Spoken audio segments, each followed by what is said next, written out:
Definitivamente esa persona no sirve para nada. Es de lo peor. Ya lo sabía, se los advertí. ¿Qué pasaría si Dios hablara de ti con la misma dureza con la que tú hablas de los demás? Nadie se parece más a Jesús por ser el más eficiente destruyendo al caído. ¿A quién me parezco más en este momento? ¿Al restaurador de vidas o al acusador de nuestros hermanos? Ni yo te condeno, vete y no peques más. Antes de abrir la boca para comentar la caída de alguien, deberíamos hacernos 4 preguntas indispensables. La próxima vez que veas a alguien en el suelo, recuerda de dónde te levantaron a ti. Asegúrate de que tus manos estén libres de piedras para que estén completamente disponibles para ofrecer restauración.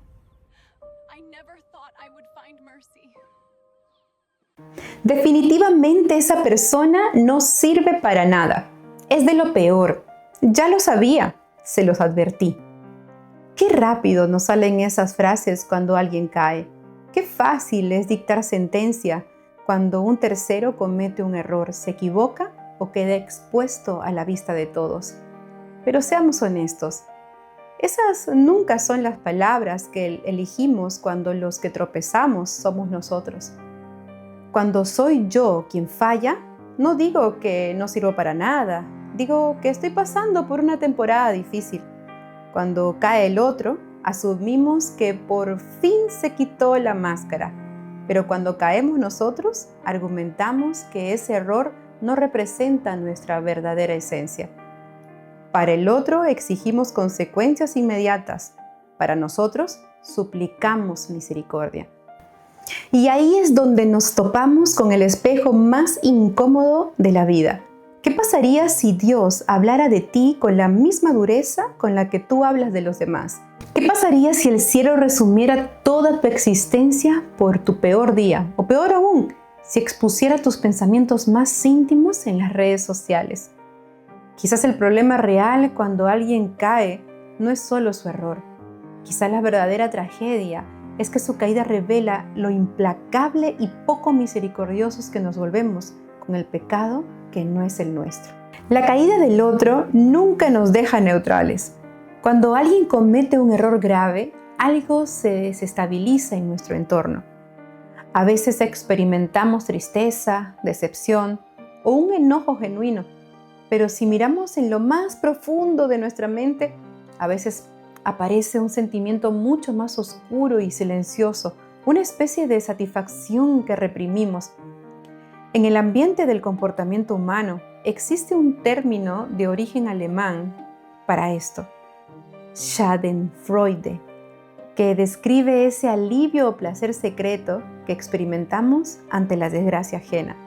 No lo decimos en voz alta porque socialmente es inaceptable, pero por dentro el ego susurra. Yo tenía razón, por fin se dieron cuenta de quién era. ¿Por qué caemos en esta dinámica? Porque la mente humana suele utilizar el fracaso del otro como un atajo disfuncional para evaluar el propio valor. Cuando vemos a alguien quedar expuesto, automáticamente nos sentimos un poco más limpios, más estables y moralmente superiores. Convertimos el dolor ajeno en un amortiguador para nuestras propias inseguridades. Sin embargo, hay una verdad ineludible en el diseño de nuestras relaciones. Nadie se parece más a Jesús por ser el más eficiente destruyendo al caído. Al contrario, la incapacidad de mirar a quien se equivoca con compasión delata que hemos olvidado nuestra propia fragilidad. Ahora bien, Jesús jamás trató el pecado como algo insignificante, pero tampoco trató al pecador como material de desecho. Y aquí es donde debemos aprender a discernir como profesionales y como personas de fe. No todos los errores se gestionan de la misma manera, porque no todas las caídas tienen el mismo origen ni el mismo impacto. La sabiduría que encontramos en las Escrituras nos demuestran que existen diferentes protocolos para diferentes realidades y los podemos agrupar en 3 escenarios muy claros. Primero tenemos las caídas que requieren restauración. Me refiero a que existen tropiezos que nacen de la debilidad, del cansancio o de la inmadurez emocional. Un ejemplo de esto es Pedro, quien en un momento de pánico negó conocer a su maestro 3 veces. O el hijo pródigo, que desmanteló su herencia en una vida sin dirección.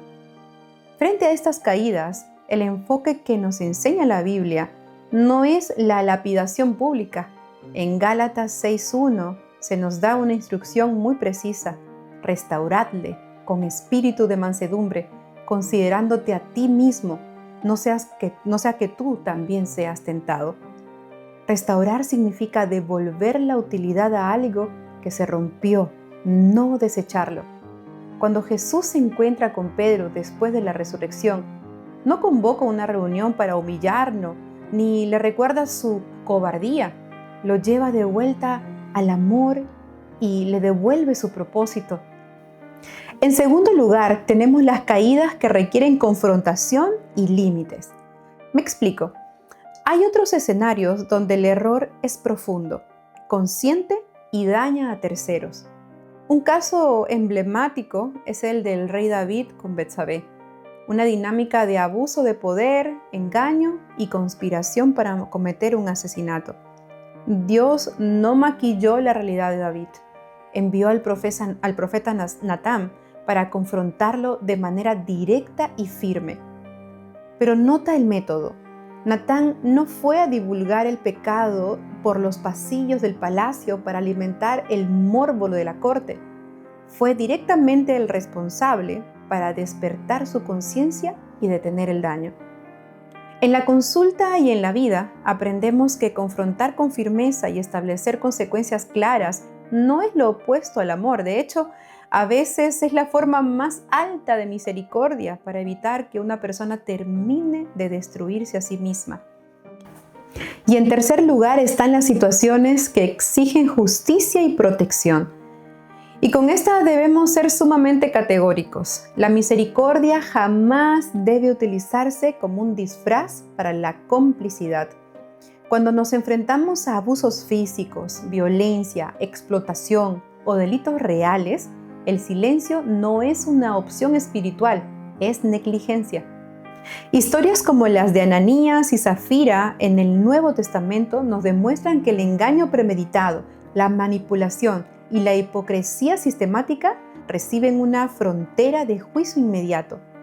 Proteger al vulnerable y denunciar el mal es una parte fundamental del carácter de Dios. Perdonar el alma de alguien no significa eximirlo de rendir cuentas ante las leyes humanas. Uno de los relatos más reveladores sobre la crueldad humana se encuentra en Juan capítulo 8, con la historia de la mujer sorprendida en el acto del adulterio. Un grupo de líderes religiosos la arrastra y la coloca en el centro de la plaza pública.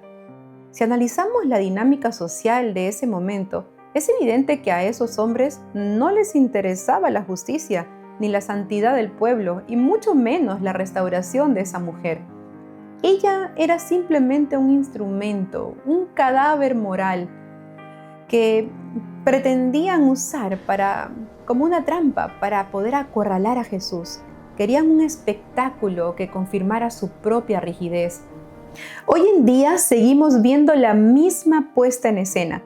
Hay personas que se dedican a coleccionar los errores de los demás para pararse sobre ellos y lucir más altos. Construyen narrativas, exageran detalles y exponen la intimidad de los caídos para validar su propia agenda. Pero la respuesta de Jesús desarmó el tribunal. El que de vosotros esté sin pecado sea el primero en arrojar la piedra contra ella. Jesús no validó la conducta de la mujer, pero desmanteló la hipocresía de sus acusadores. Al decir, ni yo te condeno, vete y no peques más, estableció el estándar perfecto, una gracia que abraza la identidad de la persona combinada con una verdad que no negocia aquello que está mal. En la historia del diluvio hay un pasaje que nos recuerda lo frágiles que somos. Noé, después de haber superado la crisis más grande de su vida, se embriaga y queda expuesto y desnudo en su tienda. Su hijo Cam entra, ve la vulnerabilidad de su padre y sale corriendo a divulgarlo, convirtiendo la debilidad en un chisme familiar. Sin embargo, sus otros dos hijos, Sem y Jafet, toman un manto, caminan de espaldas para no mirar la desnudez de su padre y lo cubren con respeto. No justificaron la embriaguez de Noé, pero decidieron proteger su dignidad mientras se recuperaba. Antes de abrir la boca para comentar la caída de alguien, deberíamos hacernos 4 preguntas indispensables. ¿Estoy hablando para ayudar a sanar o solo para alimentar el morbo del entorno? ¿Estoy buscando la verdad completa o solo quiero tener la razón? ¿Esto que voy a decir construye un puente de restauración o arroja una piedra de condenación? ¿A quién me parezco más en este momento? ¿Al restaurador de vidas o al acusador de nuestros hermanos? Muchas veces el daño original no comenzó con nosotros, pero se expande y se multiplica a través de nuestras palabras. Si Dios te hubiera evaluado únicamente por tu peor decisión, por ese momento del que te avergüenzas y que nadie más conoce, hoy no estarías aquí. Dios no te desechó, te buscó en tu oscuridad, te confrontó con amor, te sostuvo mientras temblabas y te cubrió cuando estuviste expuesto. La próxima vez que veas a alguien en el suelo, recuerda de dónde te levantaron a ti. Asegúrate de que tus manos estén libres de piedras para que estén completamente disponibles para ofrecer restauración.